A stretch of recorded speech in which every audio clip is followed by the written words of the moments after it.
Welcome to exam solution classes. आज हम अपनी क्लास 10th का चैप्टर नंबर फर्स्ट का पार्ट नंबर 2 करेंगे। चैप्टर नेम है केमिकल रिएक्शंस एंड इक्वेशंस। इसमें फर्स्ट टॉपिक है डिकम्पोजिशन रिएक्शन। डिकम्पोजिशन रिएक्शन क्या होती है? डिकम्पोजिशन रिएक्शन एक ऐसी रिएक्शन होती है जिसमें हम एक सिंगल रिएक्टेंट से 2 या 2 से ज़्यादा प्रोडक्ट बनाते हैं। जैसे इसकी डेफिनेशन देखते हैं। A decomposition reaction occurs when one reactants break down into 2 or more product. It is opposite of the combination reaction. एक डिकम्पोजिशन रिएक्शन एक ऐसी रिएक्शन होती है जिसमें हम एक रिएक्टेंट को ब्रेक डाउन करके उसे 2 या 2 से ज़्यादा प्रोडक्ट बनाते हैं। यह जो कॉम्बिनेशन रिएक्शन है उसका एकदम अपोजिट है, क्योंकि कॉम्बिनेशन रिएक्शन में हम 2 या 2 से ज़्यादा प्रोडक्ट रिएक्टेंट से एक सिंगल प्रोडक्ट बना था। बट इन डिकम्पोजिशन रिएक्शन इसमें हम एक सिंगल रिएक्टेंट से 2 या 2 से ज़्यादा प्रोडक्ट बनाएंगे। जैसे जनरल एग्जांपल है, एक सिंगल रिएक्टेंट लिया हमने ए बी, इसे हमने बना दिए 2 प्रोडक्ट ए प्लस बी। अब हम इसका एग्जांपल देखते हैं। Decomposition of ferrous sulphate crystal. हमने क्या किया, इस डायग्राम से हम देखते हैं। हमने एक टेस्ट ट्यूब ली, उसके अंदर डाला फेरस सल्फेट क्रिस्टल और उसको हमने बर्नर के ऊपर रख दिया। उससे क्या हुआ, एकदम से वहाँ से क्या निकला, गैस निकली। बहुत जल्दबाजी में हमारी नोज की तरफ गैस आई। तो इसकी हम रिएक्शन देखते हैं। ये है फेरस सल्फेट क्रिस्टल, इसको हमने हीट किया। इसके बाद हमें मिला फेरस सल्फेट प्लस वाटर। तो अब हम आगे देखते हैं। आगे हमने फिर इसको फर्दर हीट किया। फर्दर हीट करने से हमने जो फेरिक सल्फेट मिला था उसको फर्दर हीट किया, तो हमें मिला ferric oxide plus sulphur dioxide and sulphur trioxide. Ferrous sulphate crystal loose water when heated. जो फेरस सल्फेट क्रिस्टल है वो वाटर को लूज कर देता है जब हम उसको हीट करते हैं। And the colour of the crystal change, और क्रिस्टल का कलर है वो भी चेंज हो जाता है। It then decompose to ferric oxide, sulphur dioxide and sulphur trioxide. ये किस में डिकम्पोज हो जाता है? जो फेरिक सल्फेट क्रिस्टल है वो डिकम्पोज हो जाता है फेरिक ऑक्साइड में, जो कि एक सॉलिड मटेरियल है, एंड सल्फ़र डाइऑक्साइड में जो कि गैस है, एंड सल्फ़र ट्राइऑक्साइड में वो भी एक गैस है। तो इस रिएक्शन में हमने क्या ऑब्जर्व किया? इस रिएक्शन में हमने ऑब्जर्व किया कि एक सिंगल रिएक्टेंट है वो ब्रेक डाउन होकर हमें सिंपलर प्रोडक्ट देता है। अब नेक्स्ट है डिकम्पोजिशन रिएक्शन की और भी अनदर टाइप हैं। फर्स्ट है थर्मल डिकम्पोजिशन। थर्मल डिकम्पोजिशन क्या होता है? Some compounds break down when heated. कुछ कंपाउंड ऐसे होते हैं जब उनको हम हीट करते हैं तो वो ब्रेक डाउन हो जाते हैं, फॉर्मिंग 2 और मोर प्रोडक्ट फ्रॉम 1 रिएक्टेंट्स। उनसे हमें एक सिंगल रिएक्टेंट से हमें 2 या 2 से ज़्यादा प्रोडक्ट मिलते हैं। That is called thermal decomposition. Example, calcium carbonate ले लिया जो कि एक सॉलिड है। हमने उसको हीट किया तो हमें मिला कैल्शियम ऑक्साइड जो कि सॉलिड है प्लस कार्बन डाइऑक्साइड जो कि गैस है। अब जो ये CaO कैल्शियम ऑक्साइड है इसको हम बोलते हैं लाइम या क्विक लाइम। इसके बहुत सारे यूजेज हैं, उनमें से एक यूज है मैन्युफैक्चर ऑफ सीमेंट। सीमेंट बनाने में हम इसका यूज करते हैं। अब सेकेंड डिकम्पोजिशन रिएक्शन है इलेक्ट्रोलाइटिक डिकम्पोजिशन। इसमें हम क्या करते हैं, एक प्लास्टिक मग ले लिया हमने और इसके जो बेस है उसके नीचे हमने 2 होल कर दिए और उसके अंदर हमने एक रबड़ स्टॉपर्स फिट कर दिए दोनों के अंदर।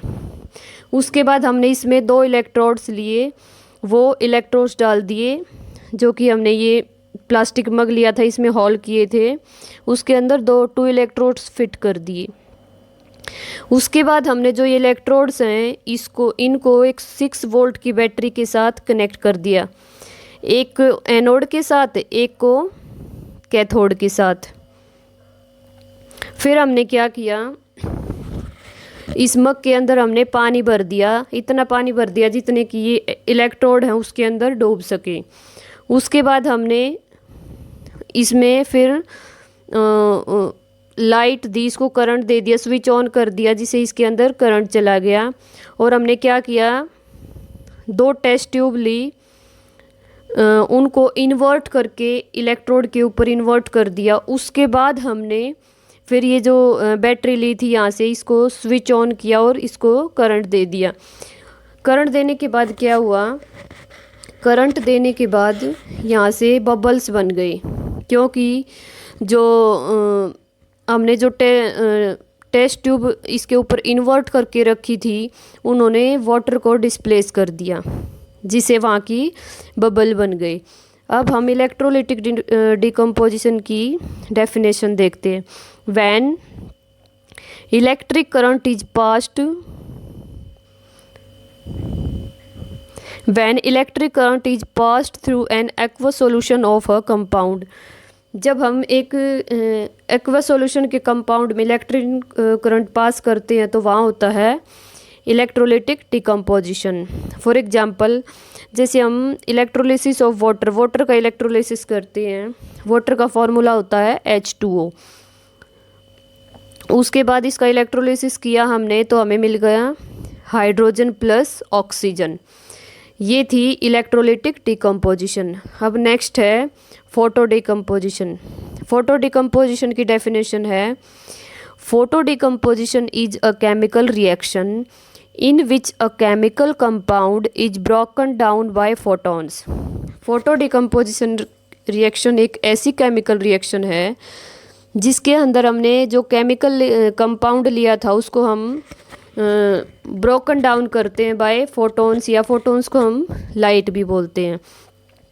फॉर एग्जांपल, जैसे हमने ये एक फिगर में एक चाइना डिस्क ली है, उसके अंदर हमने डाल लिया सिल्वर क्लोराइड, फिर उसमें सनलाइट डाली उसके ऊपर, तो उससे क्या हुआ, जो सिल्वर क्लोराइड है वो ब्रेक डाउन हो गया सिल्वर में और क्लोराइड में।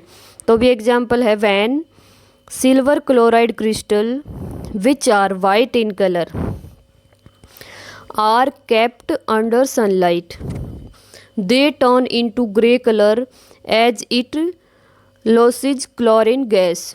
जब हमने सिल्वर क्लोराइड का क्रिस्टल है उसको हमने सनलाइट के सामने रखा तो उसका जो वाइट कलर था वो चेंज हो गया ग्रे कलर में, और उसने क्लोरीन गैस को लूज कर दिया। ये रिएक्शन है, जैसे एल्यूमिनियम क्लोराइड या फिर इसको हम सिल्वर क्लोराइड भी बोलते हैं, इसको हम सनलाइट में रखते हैं तो यहाँ से हमें मिला सिल्वर प्लस क्लोरीन गैस। अब ये थी आगे सिल्वर ब्रोमाइड है, वो भी इसी तरह बिहेव करता है। इसको भी हम सनलाइट में रख के सिल्वर को और ब्रोमीन को अलग कर देते हैं। अब ये जो दोनों रिएक्शंस हैं, सिल्वर क्लोराइड और सिल्वर ब्रोमाइड वाली, इन दोनों रिएक्शंस का यूज हम ब्लैक एंड वाइट फोटोग्राफी में करते हैं। तो हमने इस रिएक्शन में, डिकम्पोजिशन रिएक्शन में हमने देखा कि हमें इस रिएक्शन में एनर्जी की रिक्वायरमेंट होती है। वो एनर्जी की रिक्वायरमेंट किसी भी फॉर्म में हो सकती है, इधर in the form of heat, light, electricity for ब्रेकन down the reactants. एक रिएक्टेंट्स को ब्रेक डाउन करने के लिए हमें डिकम्पोजिशन रिएक्शन में एनर्जी की रिक्वायरमेंट होती है, जो कि हीट, लाइट या इलेक्ट्रिसिटी की फॉर्म में हो सकती है। अब नेक्स्ट है, एक छोटी सी डेफिनेशन है एंडोथर्मिक रिएक्शन की। एंडोथर्मिक रिएक्शन क्या होती है? A reaction in which energy is absorb. जिस रिएक्शन के अंदर एनर्जी की एब्जॉर्बमेंट होती है, जिसमें हम एनर्जी को एब्जॉर्ब करते हैं, उसको हम बोलते हैं एंडोथर्मिक रिएक्शन। जैसे हमने डिकम्पोजिशन रिएक्शन देखी थी, उसमें हमें एनर्जी की नीड थी, एनर्जी उसमें एब्जॉर्ब हुई थी, वो सब एग्जाम्पल हैं एंडोथर्मिक रिएक्शन के। अब नेक्स्ट रिएक्शन है हमारी डिस्प्लेसमेंट रिएक्शन। डिस्प्लेसमेंट रिएक्शन एक ऐसी रिएक्शन होती है जिसमें कोई भी एटम या फिर ग्रुप ऑफ एटम हो, उसको डिस्प्लेस किया जाता है दूसरे एटम से। ये एग्जाम्पल है एक, इस फिगर में हम देख सकते हैं, ये एक एलिमेंट है और ये है कंपाउंड। इस एलिमेंट ने इसमें से जो इसे लिस्ट रिएक्टिव एलिमेंट था उसको डिस्प्लेस कर दिया और उसकी जगह खुद आ गया। इसमें है जैसे ये एक टेस्ट ट्यूब है, इसके अंदर है कॉपर सल्फेट और ये कील है जो नेल, ये है आयरन की।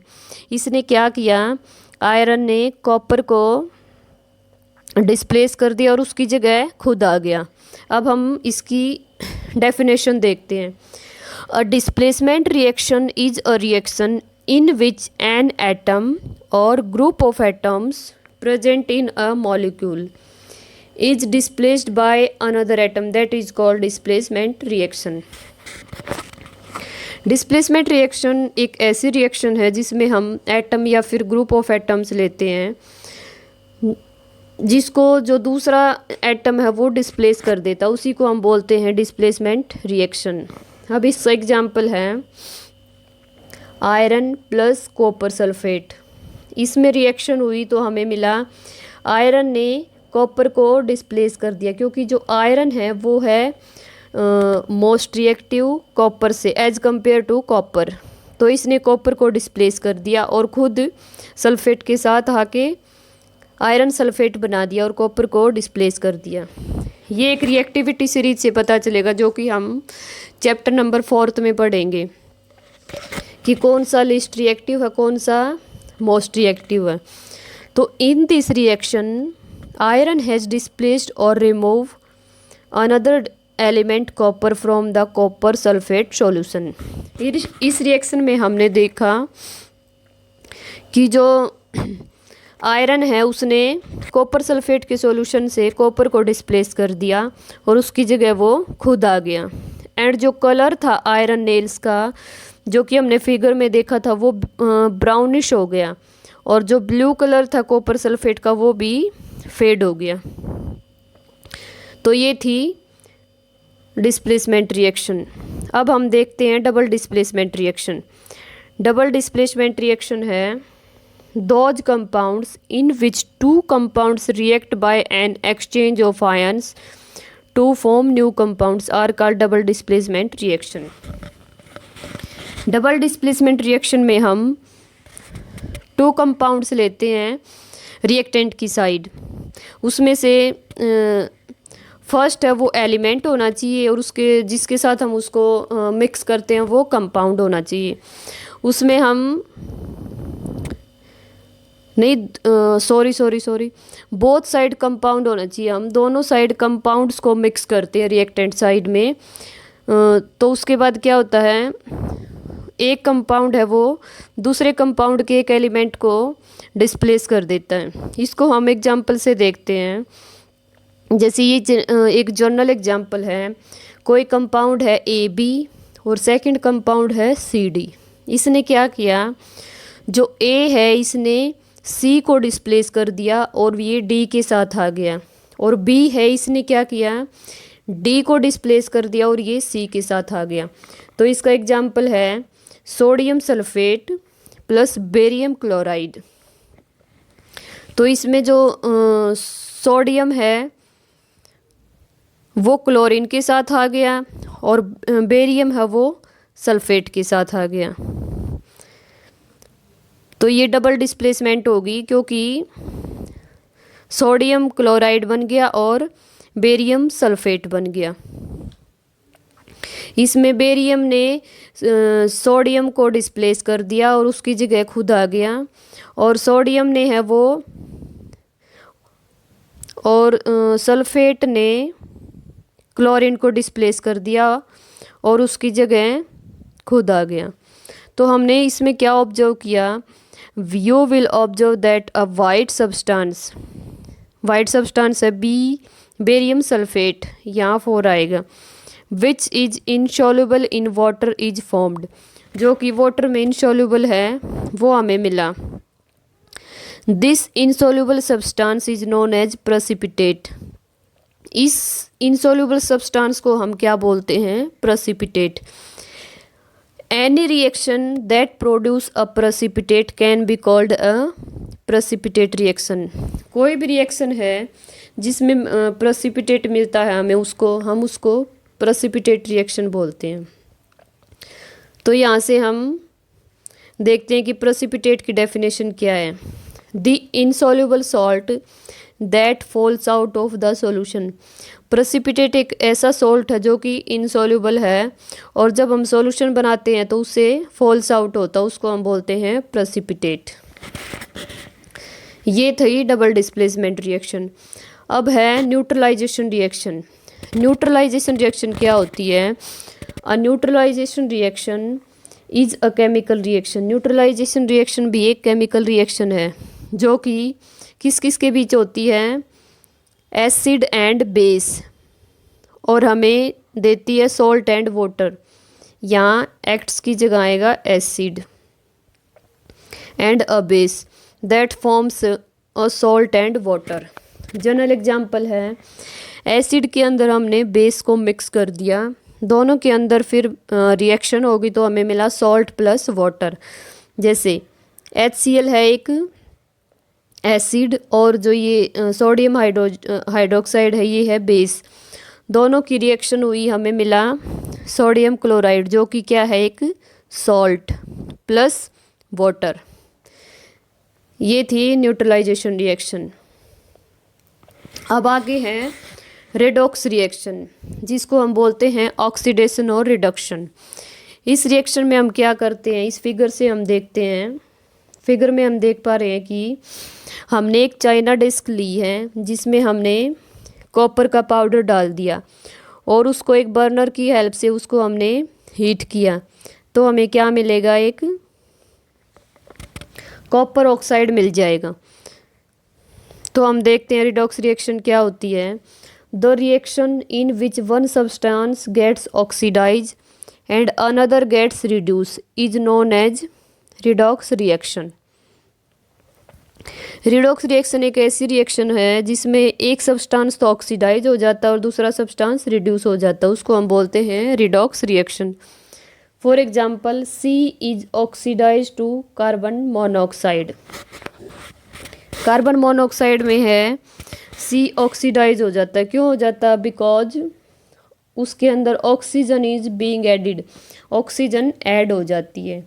एंड जिंक ऑक्साइड में क्या होता है? Zinc oxide is reduced to Zn। Zinc oxide से Zn रिड्यूस हो जाता है, क्योंकि because oxygen is being remove, उसके अंदर से ऑक्सीजन है वो हट जाती है। देयरफॉर इसलिए it is a redox reaction, इसलिए इसको हम बोलते हैं रिडॉक्स रिएक्शन। एग्जाम्पल, जैसे ये लिया था हमने कॉपर प्लस ऑक्सीजन मिक्स कर दी और अब हमने इसको हीट किया तो हमें मिला कॉपर ऑक्साइड। अब देखते हैं the surface of the copper. जो कॉपर का सरफेस है वो become coated with black copper oxide. वो कॉटेड हो गया ब्लैक कॉपर ऑक्साइड से, क्योंकि उसमें ऑक्सीजन ऐड होगी। यहाँ था कॉपर, रिएक्शन के बाद मिला हमें कॉपर ऑक्साइड। अगर इस कॉपर ऑक्साइड के अंदर हम हाइड्रोजन गैस पास करवाएं इसके अंदर से, इस मटेरियल के अंदर से, तो जो ब्लैक कोटिंग है सरफेस पे वो टर्न्स हो जाएगी ब्राउन में और ये रिएक्शन रिवर्स हो जाएगी। क्योंकि रिवर्स क्यों होगी? क्योंकि हमने कॉपर में ऑक्सीजन मिक्स करके कॉपर ऑक्साइड बनाया था। अब हम क्या करेंगे? कॉपर ऑक्साइड के अंदर हाइड्रोजन मिक्स करके हम फिर से कॉपर बना देंगे। जैसे यहाँ लिखा हुआ है as the reverse reaction takes place and copper is obtain. यहाँ से हमें मिल गया copper. From the above examples, इन एग्जाम्पल को देख के हम क्या बोल सकते हैं? We can say that if a substance gain oxygen और लॉस हाइड्रोजन, अगर कोई भी सब्सटेंस ऑक्सीजन को गेन करे या फिर हाइड्रोजन को लॉस करे एक रिएक्शन के दौरान, तो वो क्या होगा? ऑक्सीडाइज्ड। बट अगर कोई सब्सटेंस है वो ऑक्सीजन को लॉस करे लॉस करे और हाइड्रोजन को गेन करे तो उसको हम बोलेंगे रिड्यूस्ड रिएक्शन, कि वो रिड्यूस हो गया। ये थी रिडॉक्स रिएक्शन। अब आगे है, हम देखते हैं डेली लाइफ रिडॉक्स रिएक्शन। हमारी डेली लाइफ में भी बहुत सारी रिडॉक्स रिएक्शन होती रहती हैं। उसमें फर्स्ट है कोरोजन। कोरोजन क्या होता है? जंग लगना। कोई भी जैसे आयरन का मटेरियल होता है उसके ऊपर जंग लग जाती है, उसी को हम बोलते हैं कोरोजन। इसकी डेफिनेशन है when a metal is attacked by substances around it such as moisture.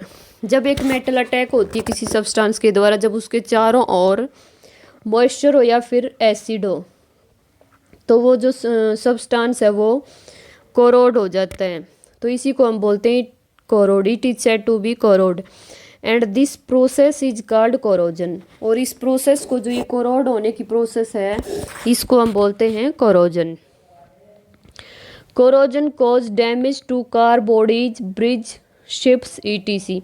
Corrosion होने से क्या होता है, जो कार की बॉडीज हैं, जितना भी आयरन से बना सामान है, उनकी सब की बॉडीज है वो डैमेज हो जाती हैं। जैसे ब्रिज हैं वो भी डैमेज हो जाते हैं और शिप्स हैं वो भी डैमेज हो जाती हैं। प्रिवेंशन, हम इसको कोरोजन होने से किसी इन सामान को हम कैसे रोक सकते हैं? फर्स्ट है use non corrosive metal. Non corrosive metal में कौन कौन से हैं? जैसे स्टेनलेस स्टील, एल्यूमिनियम, ऐसे और भी बहुत सारे हैं जिसको हम यूज कर सकते हैं कोरोशन को रोकने के लिए। सेकंड है बाय पेंटिंग। अगर हम उस मटेरियल के ऊपर पेंट कर दें तो भी प्रिवेंट कर सकते हैं। या फिर हम बाय अप्लाइंग ग्रीस और ऑयल, उस प्रोडक्ट के ऊपर अगर हम ग्रीस कर दें या फिर ऑयलिंग कर दें तो भी हम उसको कोरोजन से प्रिवेंट कर सकते हैं। एंड लास्ट है बाय अलाउइंग इट। अगर हम उसको अलाउ कर दें तो भी हम प्रिवेंट कर सकते हैं। ये था कोरोजन। अब नेक्स्ट है रेंसिडिटी। रेंसिडिटी क्या होती है? कोई भी ऑयल कंटेनिंग फूड है, अगर हम उसको मोस्टली समर सीजन में लॉन्ग टाइम के लिए अगर हम उसको छोड़ देते हैं तो उसका टेक्सचर भी बहुत गंदा हो जाता है और उसमें से बहुत गंदी स्मेल आती है। वो क्यों आती है? क्योंकि वो फैट्स और जो ऑयल है वो ऑक्सीडाइज्ड हो गए और वो रेंसिड हो गए। तो रेंसिड की डेफिनेशन क्या है? Rancidity is the development of unpleasant smells. Rancidity में क्या होता है? अनप्लेजेंट कोई भी जो फैट, ऑयल कंटेनिंग या फैट है, उसमें मतलब अनप्लेजेंट सी स्मेल हो जाती है। Rancidity is the development of unpleasant smell in fats and oils which are often accompanied by changes in their texture and appearance. Rancidity में क्या होता है? Rancidity में कोई भी फैट या ऑयल कंटेनिंग फूड है उसमें अनप्लेजेंट सी स्मेल हो जाती है जो कि उसके टेक्सचर और उसकी अपीयरेंस को बहुत गंदा बना देती है। हम देखते हैं कि कई बार जब खाना ख़राब हो जाता है तो उसमें बबल से बन जाते हैं। वो क्यों होता है? क्योंकि वो रेंसिड हो गया, वो ख़राब हो जाता है।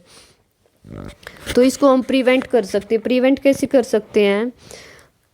फर्स्ट है adding antioxidant to food.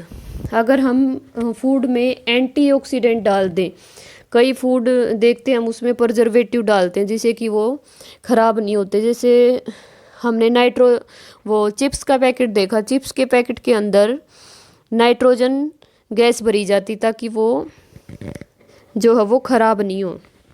Second है storing food in air tight container to slow the process of rancidification. हम जो फूड है उसको स्टोर कर देते हैं एक एयर टाइट कंटेनर में जिससे कि उसके अंदर हवा नहीं जा सके, और एयर टाइट कंटेनर से उसकी जो रेंसिडिफिकेशन है उसकी प्रोसेस है वो स्लो हो जाएगी। तो इसी के साथ आज का हमारा चैप्टर है कंप्लीट होता है। Thank you. अगर आपको मेरी वीडियो पसंद आए तो please like share and subscribe.